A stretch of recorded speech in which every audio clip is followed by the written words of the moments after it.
निःशुल्क रूप से मिलनी चाहिए। क्योंकि एक बार को आप सोचिए, आखिर उस बच्चे की गलती क्या होती है जो एक गरीब घर में पैदा होता है और उसको बेहतर शिक्षा से वंचित होना पड़ता है। शिक्षा के सामने एक पैसे की दीवार खड़ी है। जो जितनी ऊंची दीवार लांघ सकता है, जो जितना अधिक पैसा शिक्षा पे खर्च कर सकता है, वो उतनी बेहतर शिक्षा पा सकता है। लेकिन अगर एक देश एक है, लोकतांत्रिक देश है, तो शिक्षा भी सबको एक समान रूप से तो मिलनी ही चाहिए। आज परिस्थिति ये है कि एक तरफ तो प्राइवेट स्कूल हैं जो लूट के अड्डे बने हुए हैं, वहां पे आप एडमिशन कराने जाएंगे तो सिर्फ एडमिशन के नाम पे ही आपको 10,000 20,000 रुपए देना होगा। और कमीशन खोरी का ऐसा धंधा है कि कॉपी, किताब, टाई, बेल्ट, ड्रेस, जूता कहाँ से खरीदना है ये आप नहीं तय करेंगे वो प्राइवेट स्कूल वाले। यानी आम लोगों की मेहनत की आखिरी कौड़ी उनके जेब से वसूल लेना चाहते हैं। और दूसरी तरफ सरकारी स्कूलों में न तो पर्याप्त टीचर है, न पर्याप्त बिल्डिंगे हैं।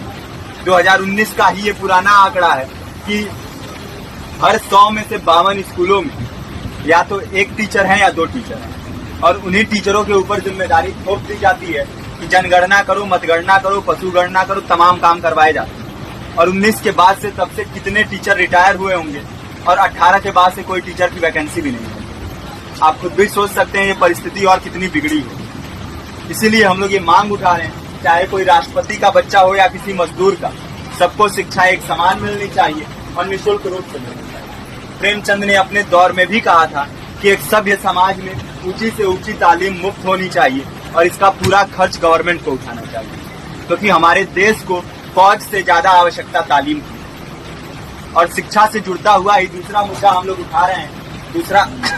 दूसरा मुद्दा है रोजगार का। रोजगार की परिस्थिति ये है कि आज सरकारी सेक्टर हो या प्राइवेट, सब कुछ ठेका संविदा के हवाले किया जा रहा है। परमानेंट नौकरियां लगातार घटाई जा रही है। इसी रेलवे में 1995 के आसपास लगभग 18.5 लाख कर्मचारी काम करते थे, लेकिन आज उनकी संख्या 12 लाख है। आप खुद भी सोच सकते हैं कितने बड़े पैमाने पे परमानेंट पदों को घटाया जा रहा है। और आज आलम ये है, एक तरफ लाखों पद खाली पड़े हैं, फिर भी कोई वैकेंसी नहीं निकलती। जो वैकेंसियां निकलती हैं उनमें भ्रष्टाचार होता है, पेपर लीक हो जाते हैं।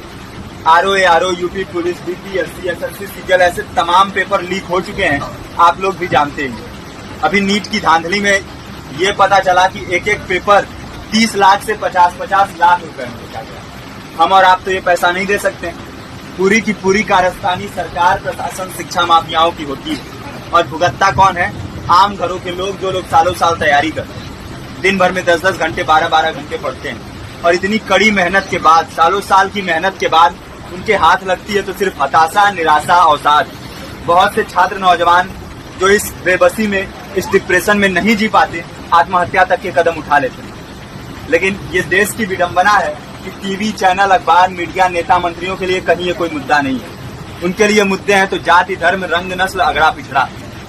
आज जब पूरी परिस्थिति इतनी भयावह है तो ये जरूरी है कि लोगों के बीच में जाया जाए, लोगों को संगठित किया जाए और एकजुट किया जाए। क्योंकि आज अगर अपने मुद्दों पर बोलेंगे नहीं तो कल को ये परिस्थिति और बिगड़ेगी। हो सकता है ले देके अपनी जिंदगी तो हम लोग काट ले जाएंगे, लेकिन आने वाली पीढ़ियों को क्या भविष्य देके जाएंगे, ये भी सोचने वाली बात है। हमारे साथी ने आपको पर्चा दिया है, पर्चा आप तक पहुंच गया है। पर्चे में और भी बातें हैं, इसको पूरा विस्तार से पढ़िए। पर्चे में हमारा नंबर है, संपर्क कीजिए।